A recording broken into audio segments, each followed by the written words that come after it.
Hello guys! Welcome back to my channel! At kung first time mo dito sa channel ko, please do subscribe guys! At marami pa akong share sa inyo ng mga baking tips and ideas. And marami pang chika-chika. Char! Thank you so much guys! God bless! Kumusta kayo guys? How's everyone doing today? I hope that you have a great day ahead. I missed you guys. I know that you missed me also. Of course you do. It's me. Char lang. Seryosan guys, na-miss ko kayo. Ayan, at ngayon na lang ulit tayo nakapag-upload, no? Maliban doon sa kahapon. Yung yesterday kasi, matagal naman. Ay, nung nakaraan pa yung naka-save dito sa phone ko. Yun nga lang guys. Woo! Naging sobrang busy tayo ngayon kasi nga, nag-start na ang school year ulit, 'di ba? So nag-adjust pa ako sa schedule. Honestly, guys, ang totoo talaga ay hindi ako natutulog sa gabi, guys, kasi kapag natulog ako, late yung aking bunso sa pasok kasi hindi ako tinatabla ng alarm. 6 AM yung pasok niya, sobrang aga, 'di ba? And then kapag may flag ceremony pa, so 5:45 kailangan nandun na. So nalilate talaga siya kapag natutulog ako sa gabi. So, hindi na lang ako natutulog.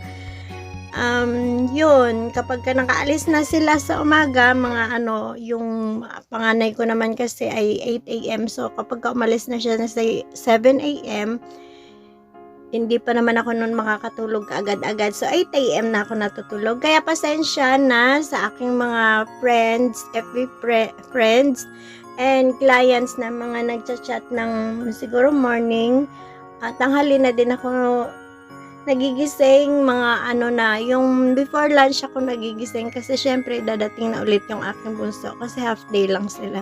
So yun, pasensya na talaga kung medyo late ako nakaka-reply sa inyo na pagising tambak na yung aking inbox.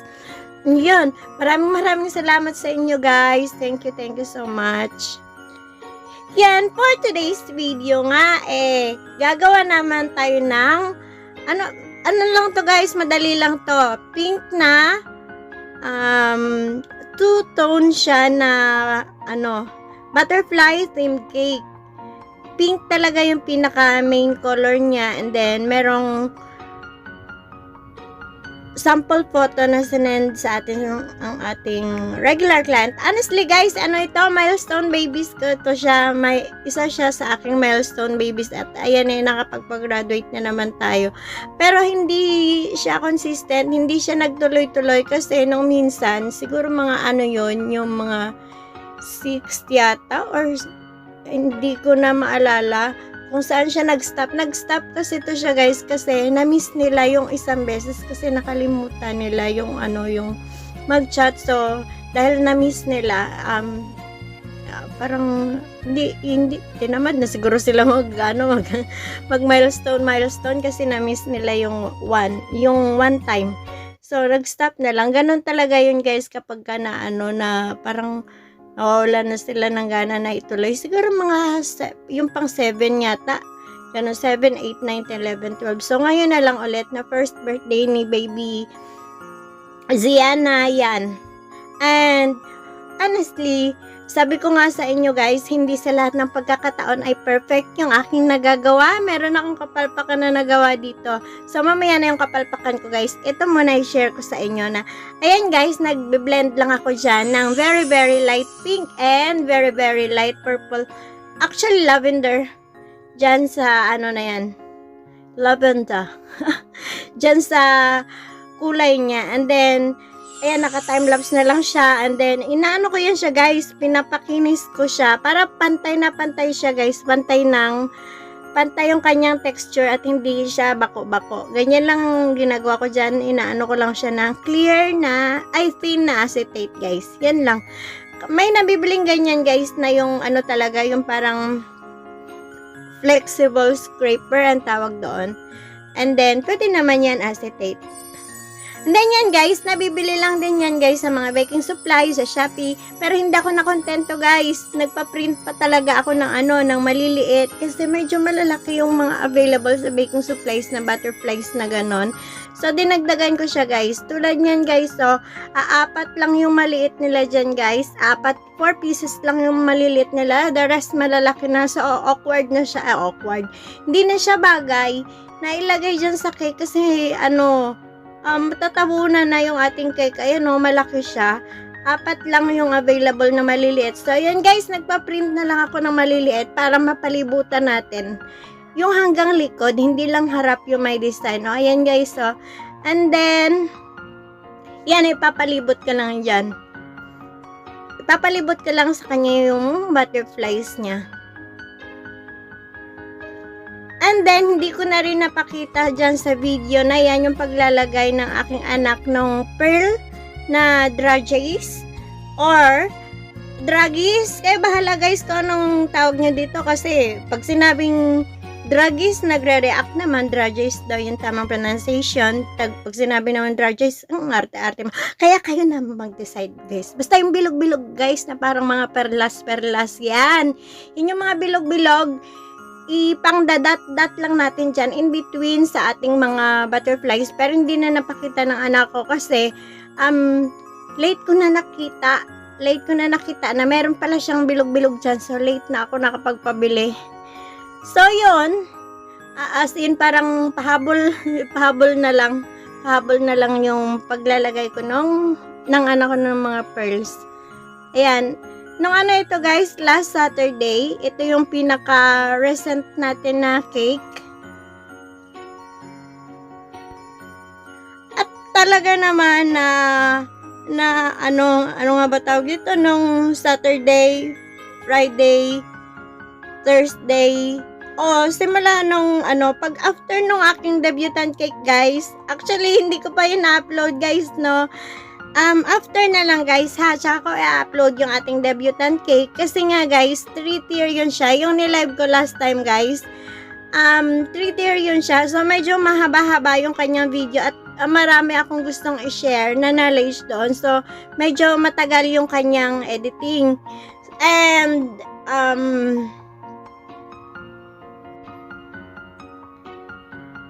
this is the closer look to my moist chocolate cupcakes. Isn't it lovely guys? They are so moist and soft and ayan, very very flavorful.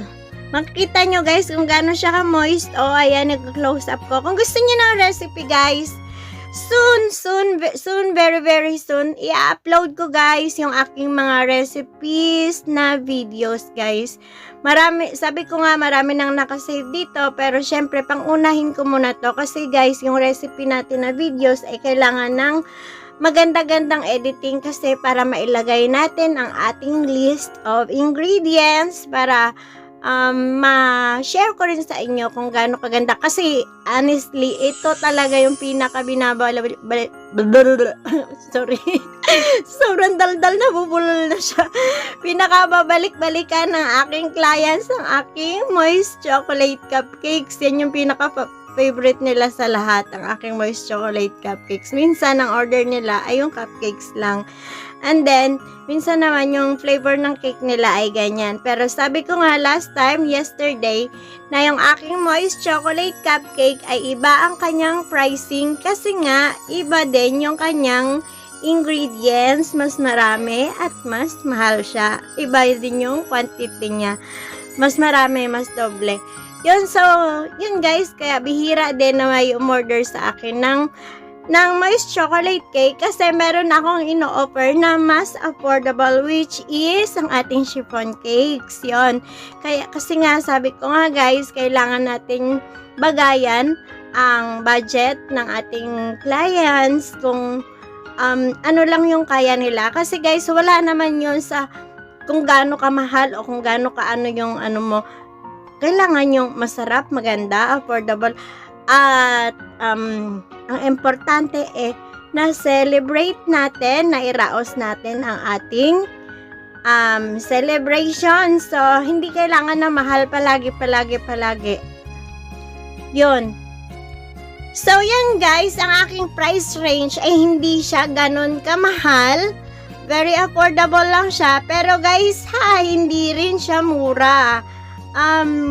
Kasi meron tayong mga commercial cakes na mura.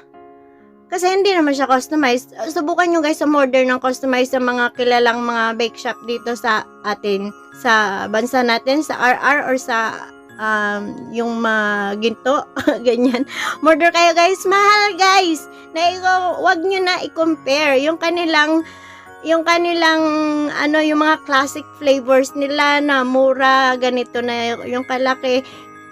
Sa customized cakes ng mga home bakers. Una sa lahat guys, ang mga home bakers ay retail kung bumili ng aming ingredients. So, pag sinabing retail guys, mas mahal siya.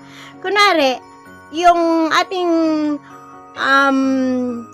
sugar, hindi kami bibili, lalo na kung hindi naman ganun ka yung mabenta halos araw-araw may order. Hindi kami bibili ng isang sakong asukal. Ang mabibili lang namin per kilo lang. So, ang per kilo is higher compared sa isang sako. Parehas din yan guys, 'di ba? Kapag bumibili ka ng bigas, ganon, mas mahal yung per kilo. Yung kilo-kilo mo bibilhin compare sa bumili ka ng isang sako. Pero, sa bigas okay lang yun. Pero sa ating mga ingredients like sugar, flour, bakit ka naman bibili ng ganong kadami? Expired lang yun kung hindi naman ganong kadali. So, tingi-tingi tayo bumili, kaya mas mahal siya, guys. So, yun lang, guys. So, yun nga, sabi ko, ang price range ng aking cakes ay hindi siya mahal, affordable naman siya, pero hindi siya sobrang mura. Always remember, guys, na cheap cakes or cheap everything isn't nice. Ganon guys. Subukan nyo guys magpa-customize ng inyong mga kotse. Tingnan natin. And then i-compare nyo doon sa kotse na normal lang na nabili ninyo. Diba guys, mas mahal talaga ang customize. Ang mga phone cases ninyo guys. Diba? Kapag ka nagpa-customize, lagyan nyo ng mukha nyo dyan sa cellphone. Lagyan nyo ng pangalan ninyo. O diba mas nagiging mahal? Same thing sa ating cake. Customized cakes, guys. Siyempre, kapag customized na siya, medyo may price na siya ng konti. Okay, guys? So, yun lang muna, guys. That's all for today, guys. Thank you so much for watching. Keep safe always, guys. I miss you all. God bless. Please like and subscribe guys, and please don't forget to hit the notification bell button for new updates. Thank you, bye bye.